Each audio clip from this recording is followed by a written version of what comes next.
प्रदर्शनी का अवलोकन कर रहे हैं। मैरीटाइम वीक के अंतर्गत भारत की समुद्री सीमाओं के माध्यम से कैसे अर्थव्यवस्था को मजबूत बनाया जाए, इस पर विचार मंथन किया जाएगा। प्रधानमंत्री नरेंद्र मोदी इस सम्मेलन की अध्यक्षता कर रहे हैं और इस वक्त प्रधानमंत्री नरेंद्र मोदी मुंबई में नेस्को एग्जीबिशन में लगी प्रदर्शनी का अवलोकन कर रहे हैं। मैरीटाइम सेक्टर में किस तरह से विकास की गति को आगे बढ़ाया जा रहा है, इसे इस प्रदर्शनी के माध्यम से बताने का प्रयास किया गया।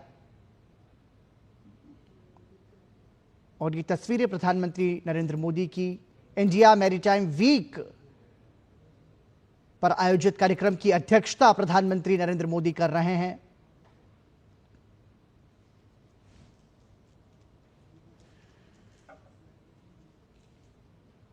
भारत की समुद्री सीमा को कैसे सुरक्षित किया जाए, कैसे और ज्यादा बेहतर बनाया जाए और समुद्री मार्गों के माध्यम से होने वाले जो व्यापार है उसको कैसे और ज्यादा सुगम बनाया जाए, इस पर भारत सरकार का लगातार प्रयास रहा है। और इसी के तहत इंडिया मैरीटाइम वीक कार्यक्रम की अध्यक्षता प्रधानमंत्री नरेंद्र मोदी कर रहे हैं। आपको बता दें कि इंडिया मैरीटाइम वीक में 85 से ज्यादा देश इस सम्मेलन में शिरकत कर रहे हैं। प्रधानमंत्री नरेंद्र मोदी प्रदर्शनी का अवलोकन कर रहे हैं। दुनिया भर से 85 देश इंडिया मैरीटाइम वीक में शिरकत कर रहे हैं।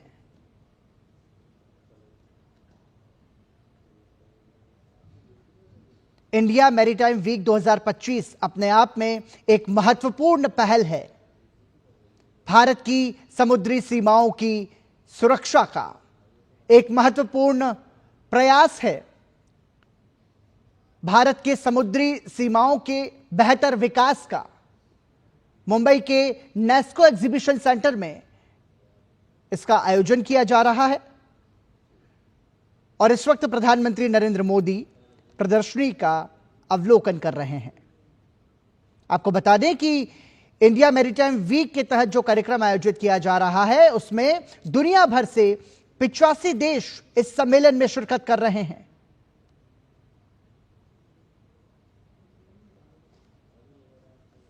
और इसकी अध्यक्षता प्रधानमंत्री नरेंद्र मोदी कर रहे हैं।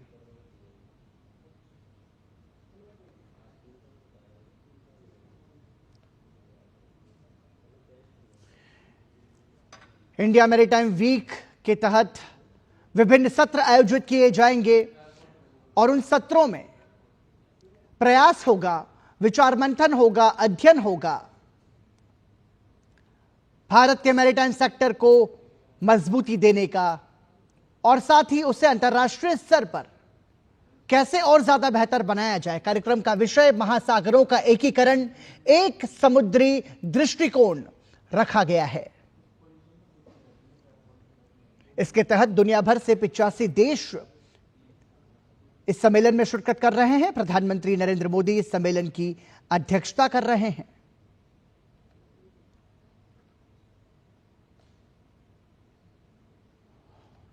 और इसके जरिए हम यह समझ सकते हैं कि भारत सरकार,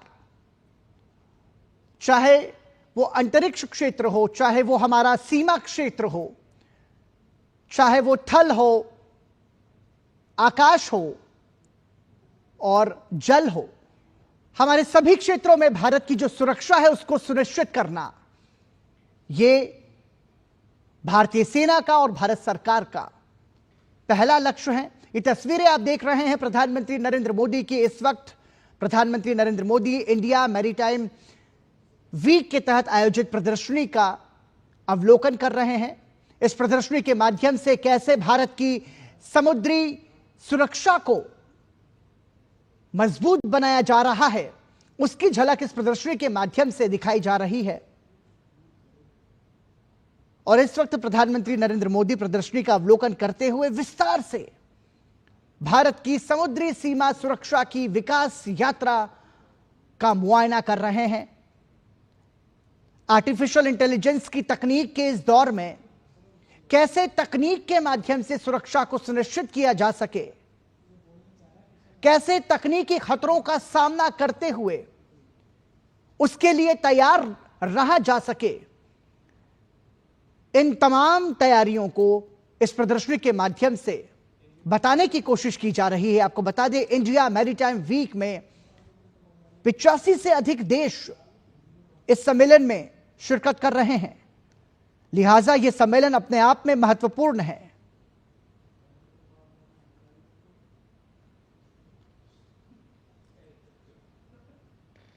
मुंबई के नेस्को एग्जीबिशन में इस प्रदर्शनी का आयोजन किया जा रहा है। प्रधानमंत्री नरेंद्र मोदी प्रदर्शनी का अवलोकन कर रहे हैं।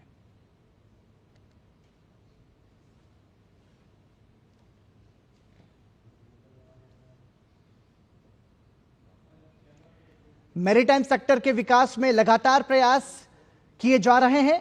कैसे उनको और ज्यादा बेहतर बनाया जाए, इस पर कोशिश की जा रही है। और चूंकि यह सतत रूप से चलने वाली एक प्रक्रिया है, लिहाजा तकनीक के इस युग में जब हम देख रहे हैं कि हर समय लगातार नित नए अनुसंधान चल रहे हैं, उस दौर में कैसे हम हमारी समुद्री सीमाओं को और ज्यादा बेहतर और मजबूत बना सके, इस पर प्रयास किए जा रहे हैं। महासागरों का एकीकरण और एक समुद्र दृष्टिकोण, यह महत्वपूर्ण विषय रखा गया है इस सम्मेलन का। और इसी के तहत कोशिश की जाएगी कि कैसे भारत की समुद्री सीमा को सुरक्षित रखने के साथ साथ उसके विकास को और ज्यादा बेहतर बनाया जाए। इस कार्यक्रम का विषय रखा गया है महासागरों का एकीकरण, एक समुद्री दृष्टिकोण। भारत वो देश है जो वसुधैव कुटुंबकम का संदेश देता है, जिसमें पूरी दुनिया को, पूरे विश्व को एक परिवार का रूप माना गया हो। उसी के आधार पर जो प्रयास किया जा रहा है, महासागरों का एकीकरण और एक समुद्र दृष्टिकोण, इस नजरिए से इंडिया मैरीटाइम वीक के तहत यह महत्वपूर्ण सम्मेलन का आयोजन किया जा रहा है, जो कि दुनिया को एक नई दिशा देगा समुद्री सीमा के लिहाज से, समुद्री सीमा की सुरक्षा के लिहाज से, समुद्री सीमा के विकास के लिहाज से, समुद्री सीमाओं के माध्यम से होने वाले व्यापार के लिहाज से। आपको बता दें कि इंडिया मैरीटाइम वीक में दुनिया भर से 85 से अधिक देश इस सम्मेलन में हिस्सा ले रहे हैं और महासागरों का एकीकरण, एक समुद्री दृष्टिकोण, इसका विषय रखा गया है।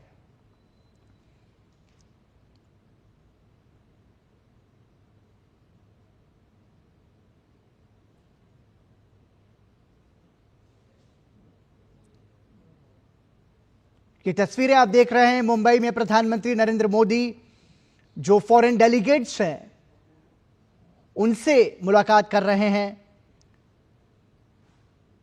इस दौरान प्रधानमंत्री नरेंद्र मोदी ने एक प्रदर्शनी का भी अवलोकन किया।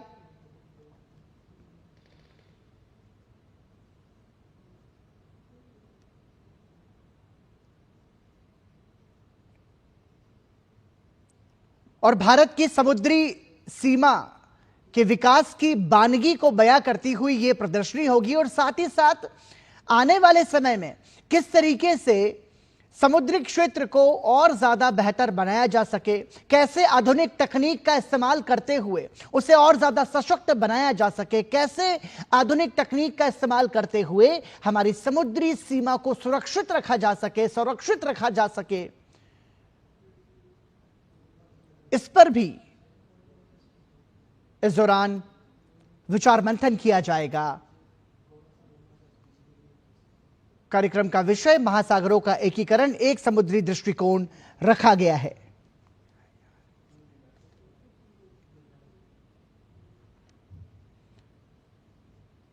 मुंबई में आयोजित इस कार्यक्रम में प्रधानमंत्री नरेंद्र मोदी पहुंचे हैं।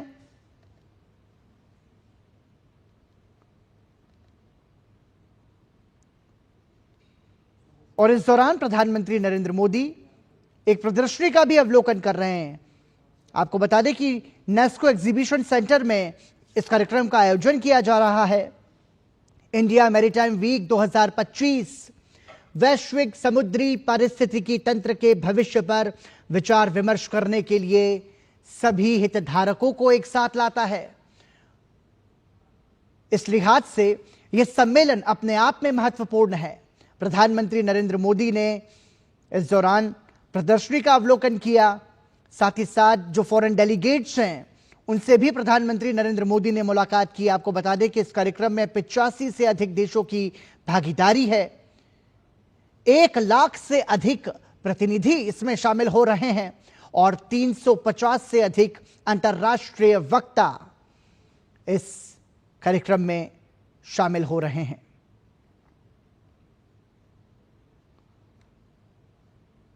मैरीटाइम लीडर्स कॉन्क्लेव को प्रधानमंत्री नरेंद्र मोदी संबोधित करेंगे।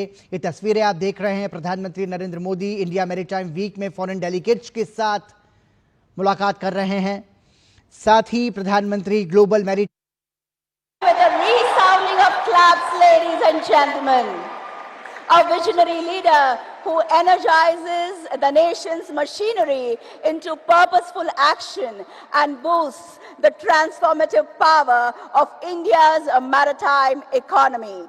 भारत के प्रधानमंत्री माननीय श्री नरेंद्र मोदी जी का आज के समारोह में मैं मानसी हार्दिक स्वागत करती हूं और सभी की ओर से उन्हें साभार नमन करती हूं। At the very outset, the Honorable Prime Minister of India, Shri Narendra Modi ji, will be felicitated by Honorable Minister of Ports, Shipping and Waterways, Shri Sarbanand Sonowal ji, and Honorable Minister of State for Ports, Shipping and Waterways, Shri Shantanu Thakur ji, initially with a shawl, followed by a memento. Kindly accept this as a token of respect and appreciation. Memorable moments to be treasured in the form of photographs and to be cherished for times to come.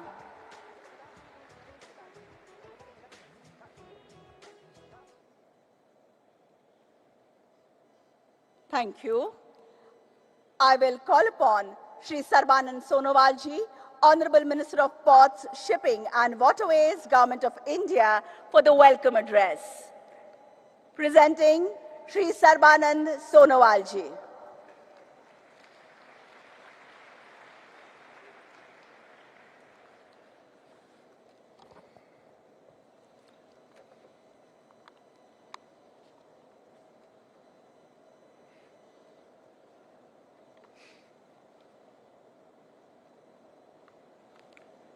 Namaskar.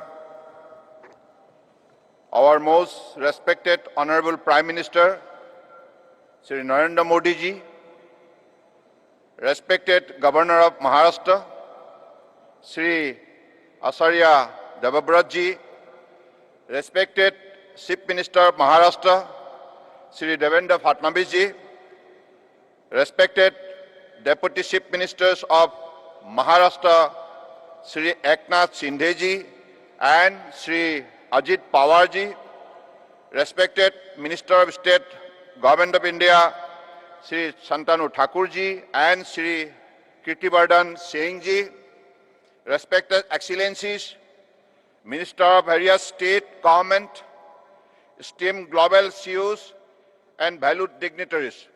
Namaskar. It is with great joy, humility and deep respect that I welcome you all to this landmark occasion, India Maritime Week 2025, and especially to this very special session, the Maritime Leaders Conclave.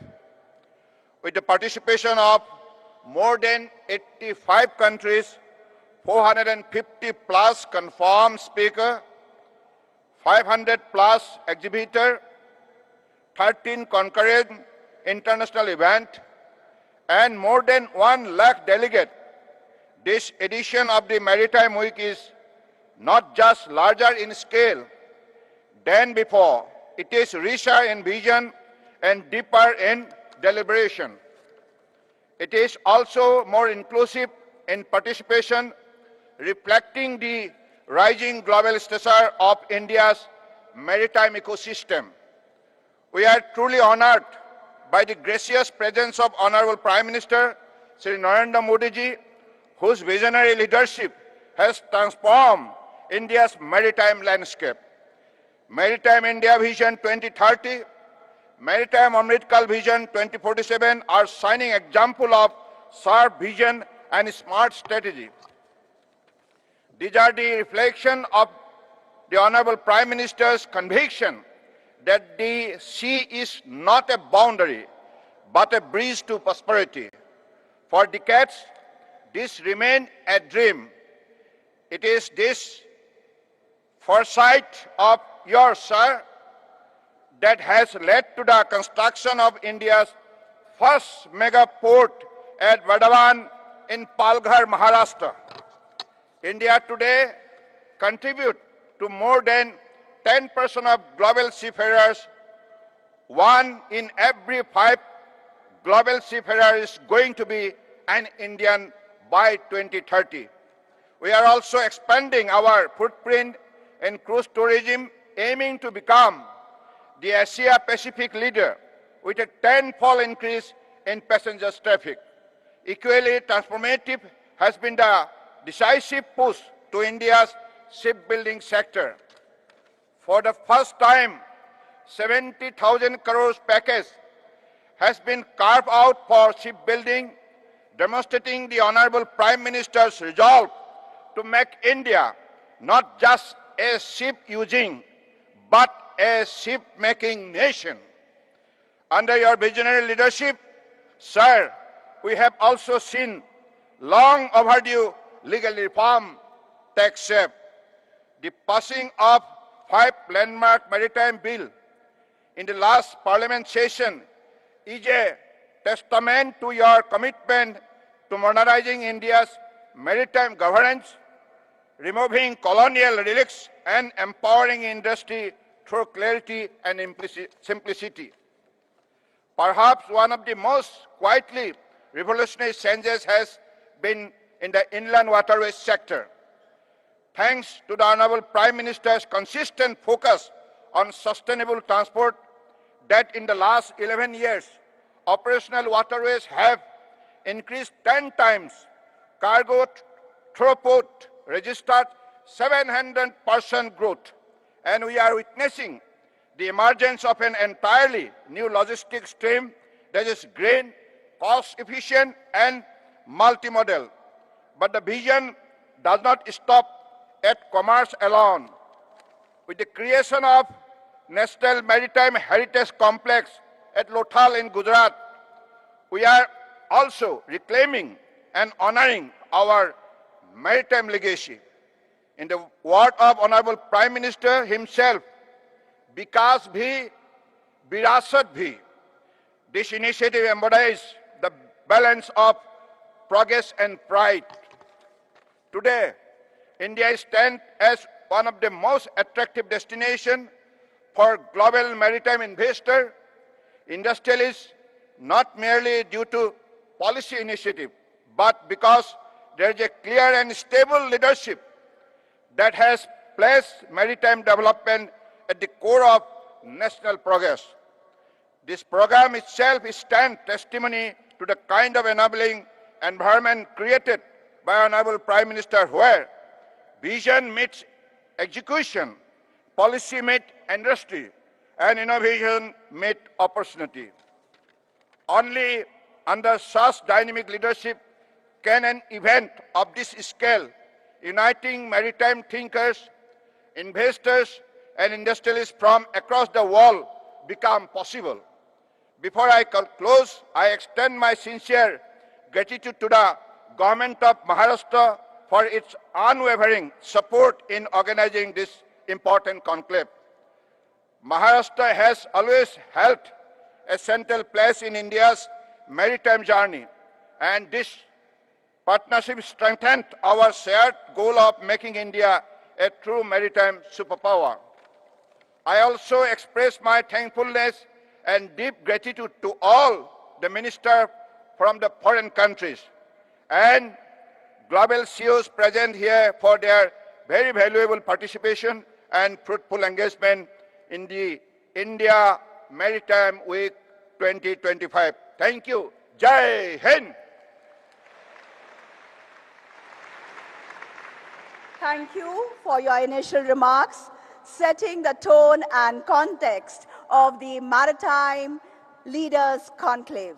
आणि आता महाराष्ट्राचे मुख्यमंत्री माननीय श्री देवेंद्रजी फडणवीस यांना आजच्या अतिशय महत्त्वाच्या प्रसंगी मी मनोगताकरता पाचारण करते. Inviting the Honorable Chief Minister of Maharashtra, Shri Devendraji Fadnavis, for his remarks. Please put your hands together.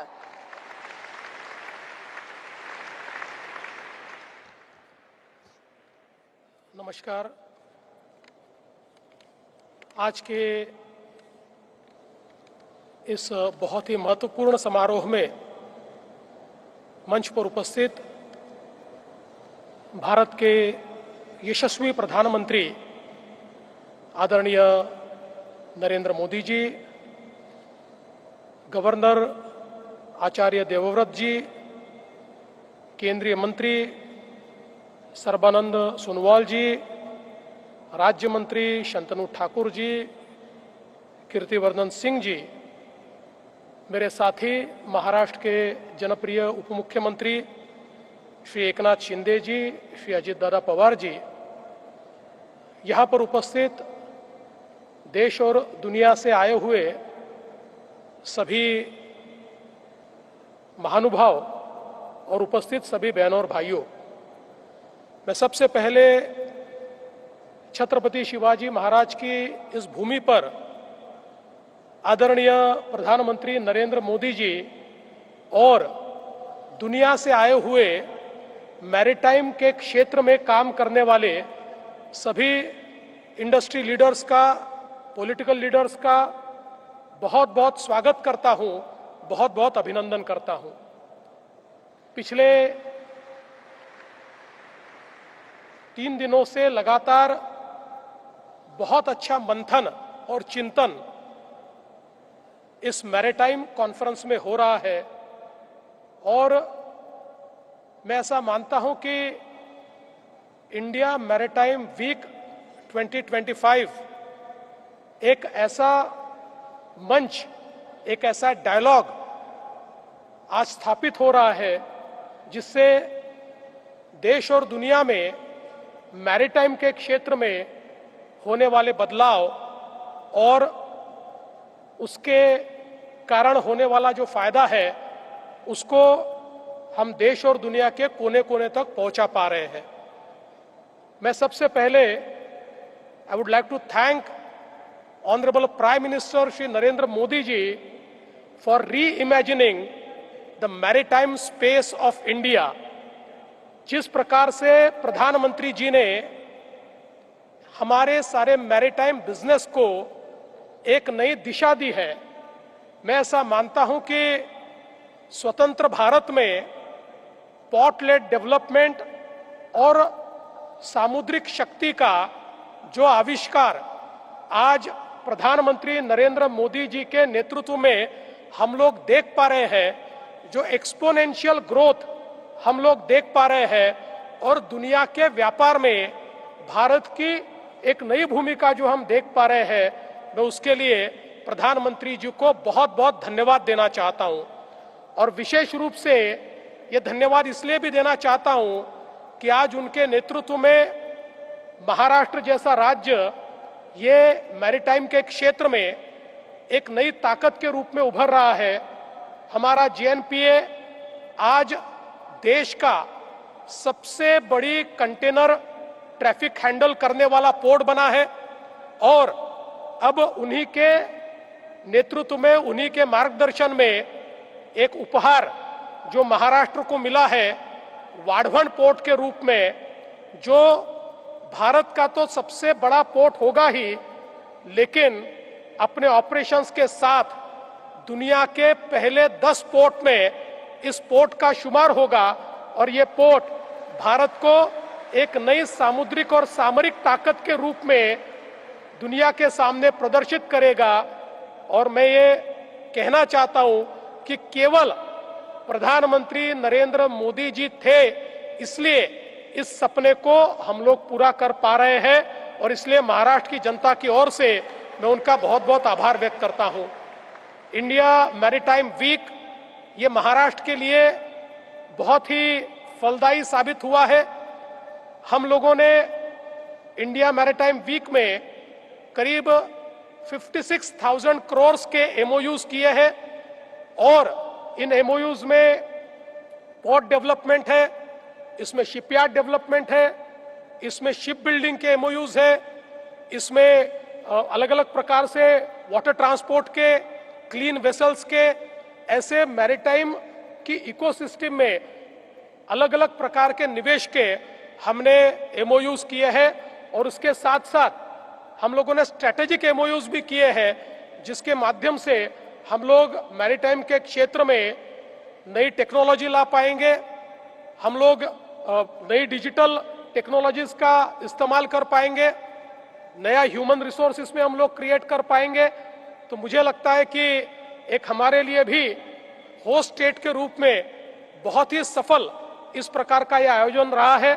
मैं प्रधानमंत्री जी को और हमारी भारत सरकार को बहुत बहुत धन्यवाद देता हूं कि आपने महाराष्ट्र को यह मौका दिया कि हम इस मैरीटाइम वीक को होस्ट कर पाए और मैं विश्वास दिलाता हूं कि प्रधानमंत्री जी की जो मैरीटाइम विजन है उस विजन को आगे ले जाने में महाराष्ट्र राज्य हमेशा अग्रसर होगा और दुनिया से पधारे हुए सभी लोगों को मैं कहना चाहता हूं कि मैरीटाइम के क्षेत्र में निवेश करने के लिए भारत एक बहुत अच्छी जगह है और भारत में भी महाराष्ट्र एक बहुत कारगर और बहुत अच्छी जगह है। इसलिए मैं आप सभी को इनवाइट करता हूं। आप सबको मैं ये बताना चाहता हूं कि हम आपके साथ मिलकर भारत में विकास करेंगे, महाराष्ट्र में विकास करेंगे। फिर एक बार आप सभी का बहुत बहुत स्वागत, प्रधानमंत्री जी का धन्यवाद। जय हिंद, जय Maharashtra.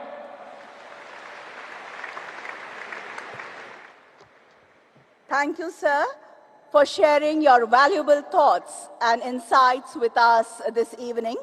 Ladies and gentlemen, time now for the launch of Shipping Corporation of India's Long-Term Business Plan 2047, launch of Oil and Gas PSU Vessel Acquisition Plan 2035, launch of Domestic Green Tug Acquisition Program, launch of Dredging Corporation of India's 10-year Strategic Fleet Acquisition Plan, and dedication of investment MOUs worth upwards of rupees 12 lakh crore by pressing the remote button accompanied by their short films. I request the Honorable Prime Minister to kindly do us the honors.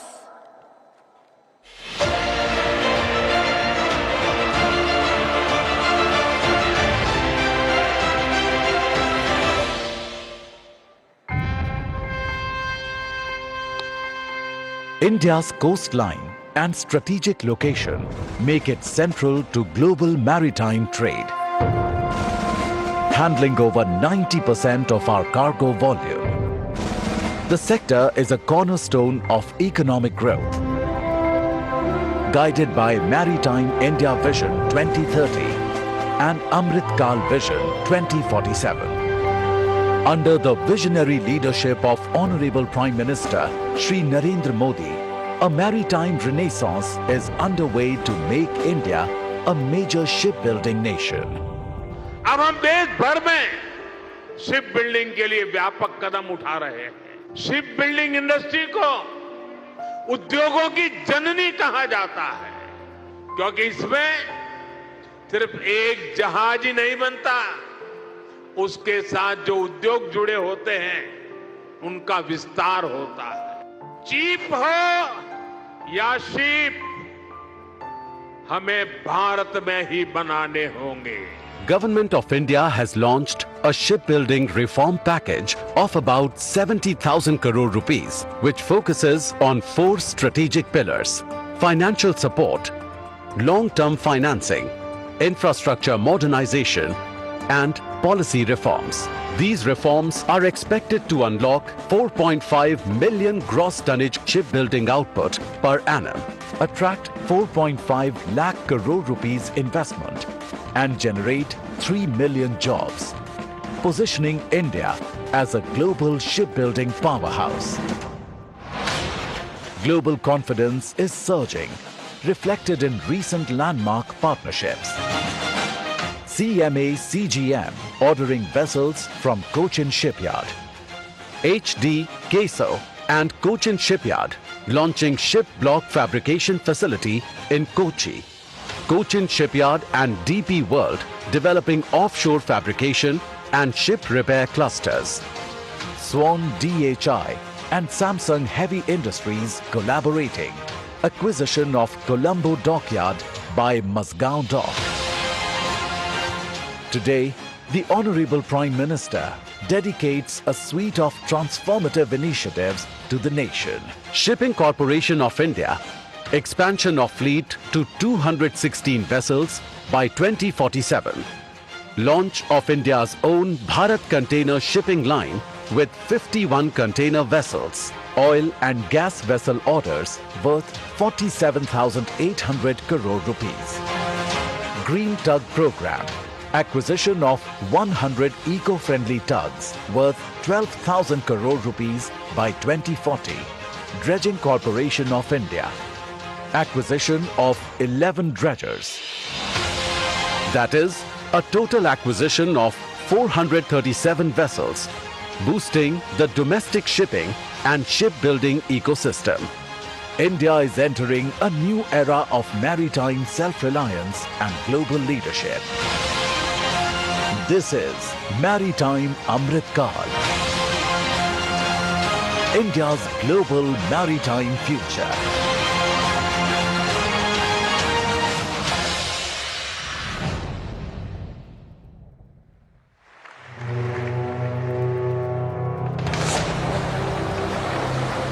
India's maritime sector has transformed from legacy systems to future-ready infrastructure. Port capacity has doubled.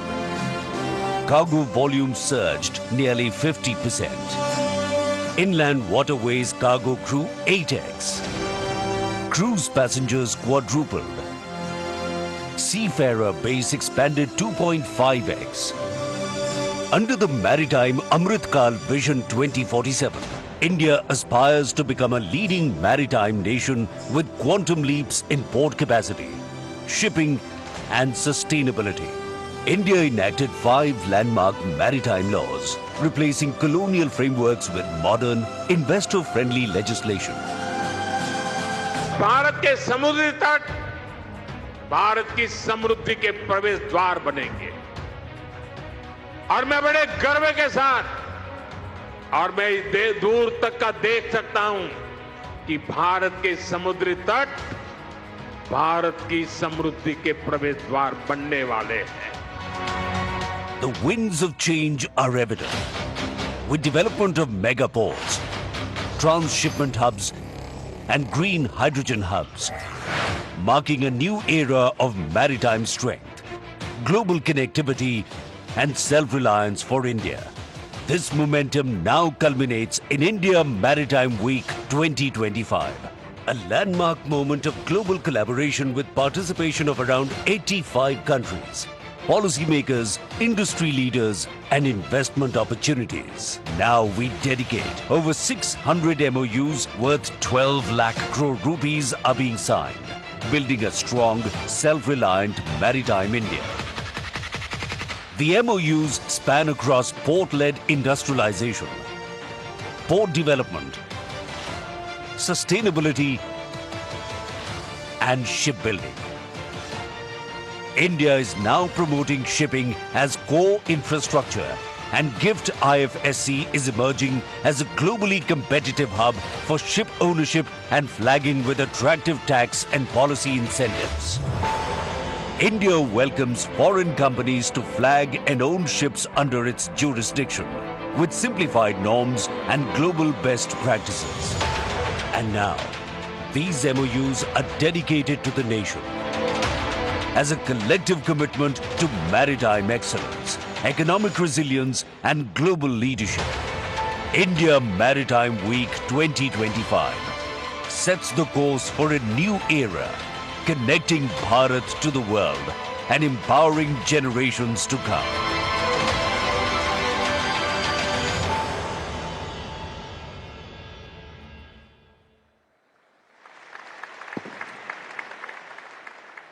Ladies and gentlemen, it is a matter of immense pride and great privilege to have with us a man who embodies the spirit of progress, exemplifying the extraordinary and excellence in every true sense of the word, leading the way forward in development with his active contribution as we stand at the threshold of a new chapter for the nation. I request the Honorable Prime Minister of India, Shri Narendra Modi ji, to kindly address this august gathering on this highly significant occasion. A thunderous round of applause, ladies and gentlemen.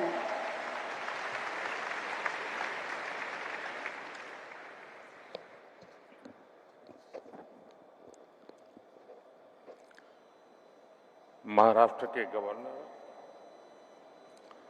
Acharya Devvrat जी, महाराष्ट्र के मुख्यमंत्री देवेंद्र फडणवीस जी, केंद्रीय मंत्रिमंडल के मेरे साथी सर्बानंद सोनोवाल जी, शांतनु ठाकुर जी, कीर्तिवर्धन सिंह जी, महाराष्ट्र के deputy CM Eknath Shinde जी, Ajit Pawar ji, shipping और दूसरी इंडस्ट्रीज से जुड़े लीडर्स, अन्य महानुभाव, देवी और सज्जनों, साथियों, मैं आप सभी का ग्लोबल मैरीटाइम लीडर्स कॉन्क्लेव में अभिनंदन करता हूं। साल 2016 में मुंबई में ही इस आयोजन की शुरुआत हुई थी और ये हम सभी के लिए खुशी की बात है कि आज ये समिट एक ग्लोबल इवेंट बन गई है।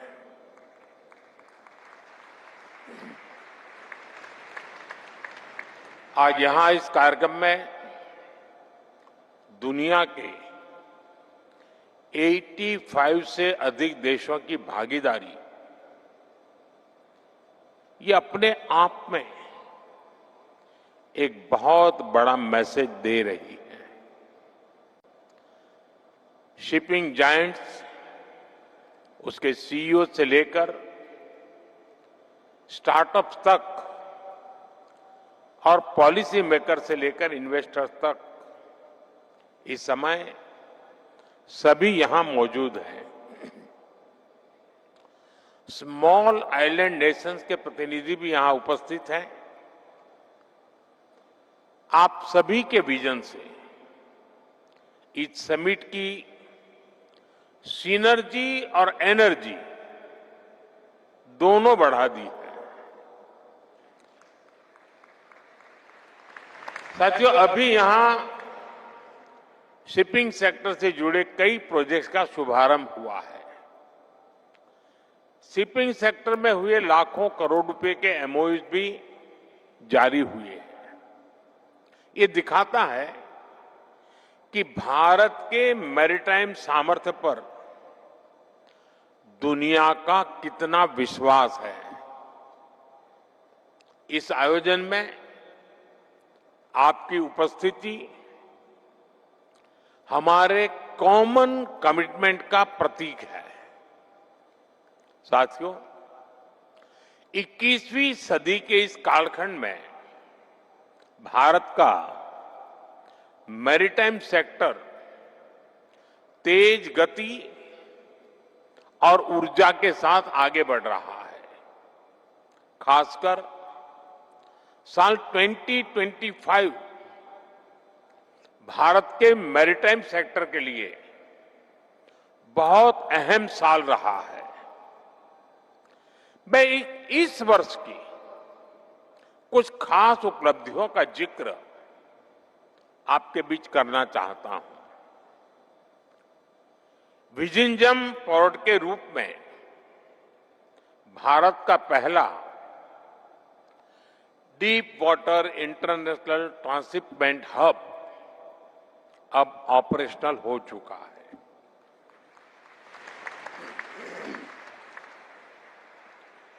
कुछ समय पहले ही दुनिया का सबसे बड़ा कंटेनर वेसल वहां पहुंचा। ये हर भारतीय के लिए गर्व का क्षण था। साल 24-25 में भारत के मेजर पोर्ट्स ने अब तक का सबसे अधिक कार्गो हैंडल करके भी नया रिकॉर्ड बनाया है। इतना ही नहीं, पहली बार किसी इंडियन पोर्ट ने megawatt scale indigenous green hydrogen facility शुरू की है और ये उपलब्धि हमारे कांडला पोर्ट ने हासिल की है। एक और बड़ा काम हुआ है जेएनपीटी में। जेएनपीटी में Bharat Mumbai container terminal phase 2 भी शुरू हो गया है। इससे इस टर्मिनल की हैंडलिंग कैपेसिटी 2 गुनी हो गई है और ये भारत का सबसे बड़ा कंटेनर पोर्ट बन गया है। ये भारत के पोर्ट इंफ्रास्ट्रक्चर में सबसे बड़े एफडीआई की वजह से संभव हुआ है।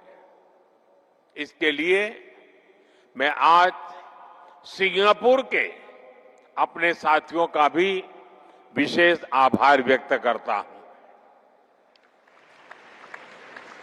साथियों, इस साल भारत के मैरीटाइम सेक्टर में नेक्स्ट जनरेशन रिफॉर्म्स के लिए भी बड़े कदम उठाए हैं।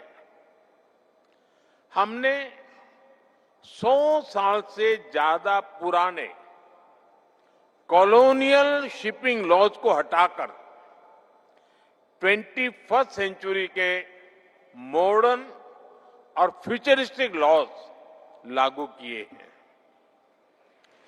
ये नए कानून स्टेट मैरीटाइम बोर्ड्स को एम्पावर करते हैं, सेफ्टी और सस्टेनेबिलिटी को बल देते हैं और साथ ही पोर्ट मैनेजमेंट में डिजिटलाइजेशन का भी विस्तार करते हैं।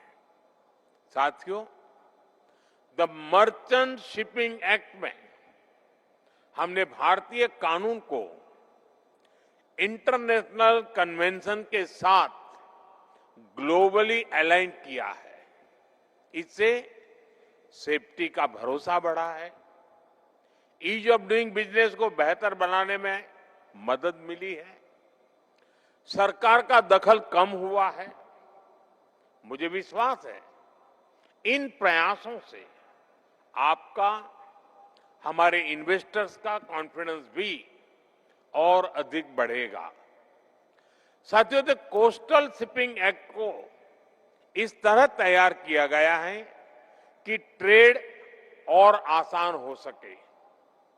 ये सप्लाई चेन सिक्योरिटी को मजबूत करता है, साथ ही इससे भारत की लंबी कोस्टलाइन पर बैलेंस डेवलपमेंट सुनिश्चित करेगा। ऐसे ही one nation one port process, port से जुड़े प्रोसीड्यूर्स को भी स्टैंडर्डाइज करेगा और डॉक्यूमेंटेशन का काम भी काफी कम हो जाएगा। साथियों, शिपिंग सेक्टर के ये रिफॉर्म्स एक प्रकार से बीते 1 दशक की हमारी रिफॉर्म जर्नी का कंटिन्यूएशन है। अगर हम पिछले 10-11 वर्षों को देखें तो भारत के मैरीटाइम सेक्टर में जो परिवर्तन आया है वो ऐतिहासिक है। मैरीटाइम इंडिया विजन के तहत 150 से अधिक नए इनिशिएटिव शुरू किए गए हैं। इनसे मेजर पोर्ट्स की कैपेसिटी लगभग दोगुनी हुई है। टर्न अराउंड टाइम में भारी कमी आई है। क्रूज टूरिज्म को भी नई गति मिली है। आज इनलैंड वाटरवेज पर कार्गो मूवमेंट में 700% से ज्यादा बढ़ोतरी हुई है। ऑपरेशनल वाटरवेज की संख्या 3 से बढ़कर 32 हो गई है। हमारे पोर्ट्स का नेट एनुअल सरप्लस भी एक दशक में 9 टाइम्स इंक्रीज हुआ है। साथियों, हमें गर्व है कि आज भारत के पोर्ट्स डेवलपिंग वर्ल्ड के सबसे एफिशिएंट पोर्ट्स में गिने जाते हैं। कई मामलों में तो वो डेवलप वर्ल्ड के पोर्ट से भी बेहतर प्रदर्शन कर रहे हैं। मैं आपको कुछ और आंकड़े देता हूं। आज भारत में एवरेज कंटेनर ड्वेल टाइम 3 दिन से भी कम रह गया है। ये कई विकसित देशों से भी बेहतर है।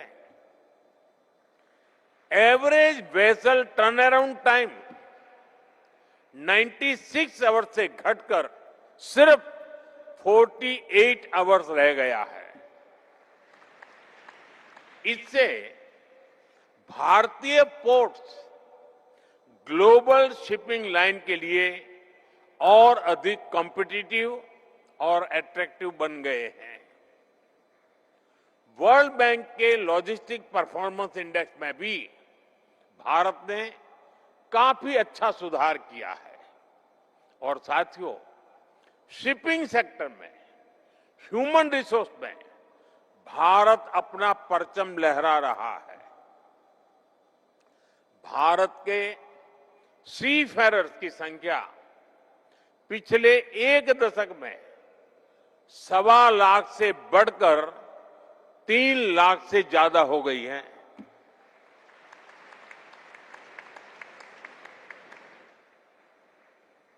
आप दुनिया के किसी भी समुद्री तट पर जाएंगे तो कोई न कोई शिप होगा जहां कोई न कोई भारतीय सीफेरर आपको मिलेगा।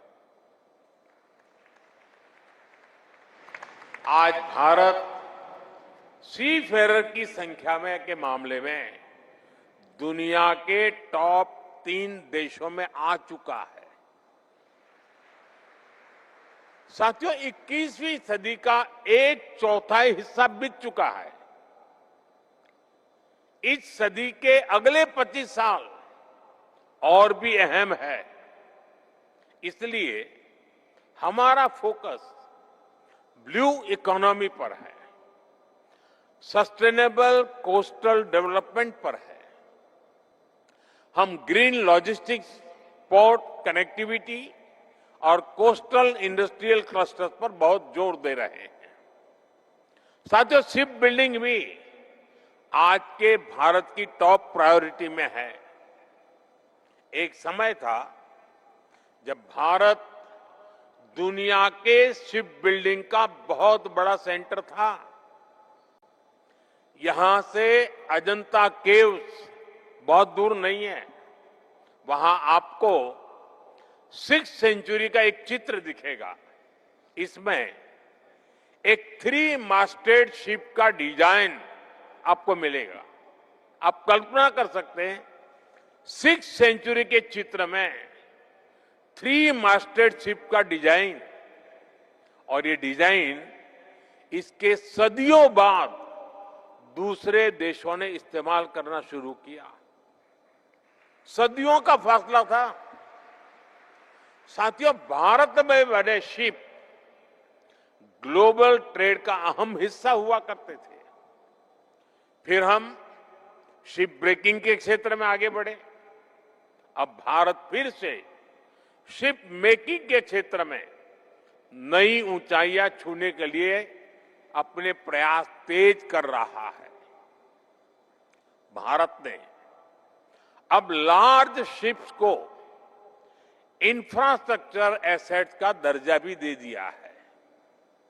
ये पॉलिसी डिसीजन इस कार्यक्रम में मौजूद सभी शिप बिल्डर्स के लिए नए रास्ते खोलेगा। इससे आपको फाइनेंसिंग के नए विकल्प मिलेंगे, इंटरेस्ट कॉस्ट घटेगी और क्रेडिट की सुविधा आसान होगी। और साथियों, इस रिफॉर्म को गति देने के लिए सरकार भी लगभग 70,000 करोड़ रुपीस इन्वेस्ट करेगी। इससे डोमेस्टिक कैपेसिटी बढ़ेगी, लॉन्ग टर्म फाइनेंसिंग को बढ़ावा मिलेगा, ग्रीनफील्ड और ब्राउनफील्ड शिपयार्ड का विकास होगा, एडवांस मैरीटाइम स्किल्स तैयार होगी और युवाओं के लिए लाखों जॉब जनरेट होगी और आप सभी के लिए भी इससे इन्वेस्टमेंट के नए रास्ते खुलेंगे। साथियों, ये धरती छत्रपति शिवाजी महाराज की भूमि है। छत्रपति शिवाजी महाराज ने न केवल समुद्री सुरक्षा की नींव रखी, बल्कि अरब सागर के ट्रेड रूट्स पर भारतीय सामर्थ्य का परचम भी फहराया था। उनके विजन ने हमें दिखाया है कि समुद्र केवल सीमाएं नहीं, अवसरों के द्वार भी होते हैं। आज भारत उसी सोच के साथ आगे बढ़ रहा है। साथियों, भारत आज ग्लोबल स्तर पर सप्लाई चेन रेजिलियंस को मजबूती देना चाहता है। हम वर्ल्ड क्लास मेगा पोर्ट्स के निर्माण में जुटे हैं। यहां महाराष्ट्र के वाढवण में ही 76,000 करोड़ रुपए की लागत से नया पोर्ट बनाया जा रहा है। हम अपने मेजर पोर्ट्स की कैपेसिटी को 4 गुना बढ़ाने के लिए काम कर रहे हैं। हम कंटेनराइज कार्गो शेयर में भी भारत का हिस्सा बढ़ाना चाहते हैं और इन सभी लक्ष्यों की प्राप्ति में आप सभी हमारे अहम पार्टनर हैं। हम आपके आइडियाज, इनोवेशंस और इन्वेस्टमेंट का स्वागत करते हैं। आप भी जानते हैं, भारत में पोर्ट्स और शिपिंग में 100% एफडीआई की अनुमति है। अभी पब्लिक प्राइवेट पार्टनरशिप तेजी से बढ़ रही है। Make in India, make for the world, इस विजन के तहत इंसेंटिव्स भी दिए जा रहे हैं। हम स्टेट्स को भी प्रोत्साहित कर रहे हैं कि वे इन्वेस्टमेंट को आकर्षित करें। इसलिए आप सभी अलग अलग देशों के इन्वेस्टर्स के लिए भी भारत के शिपिंग सेक्टर में काम करने का, अपना विस्तार करने का यही समय है, सही समय है।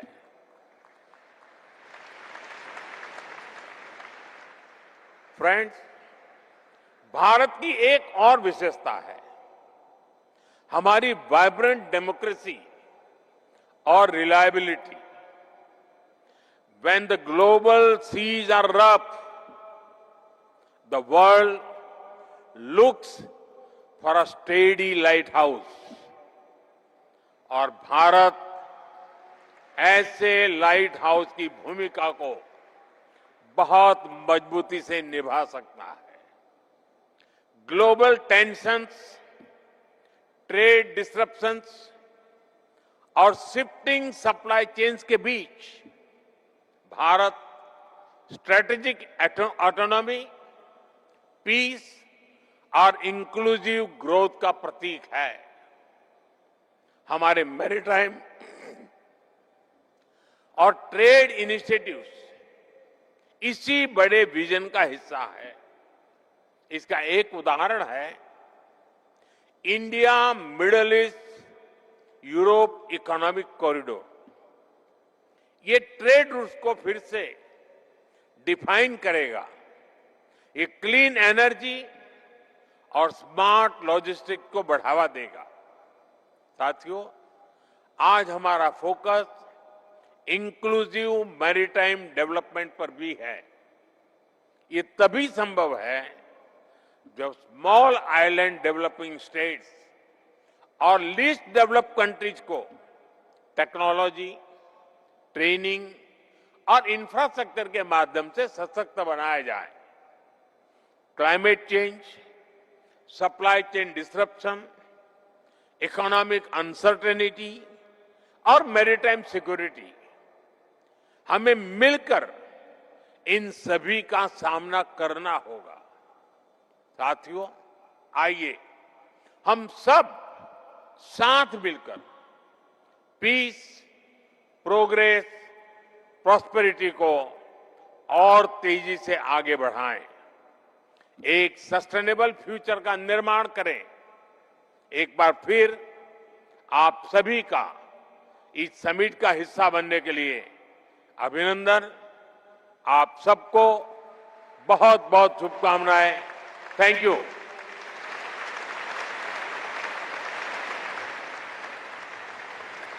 On behalf of everyone present, I thank the आप देख रहे थे प्रधानमंत्री नरेंद्र मोदी ने इंडिया मैरीटाइम वीक के सम्मेलन को संबोधित किया और जो कुछ बड़ी बातें प्रधानमंत्री नरेंद्र मोदी ने इस सम्मेलन में कही हैं वो हम आपको बताते हैं। उन्होंने कहा इस सम्मेलन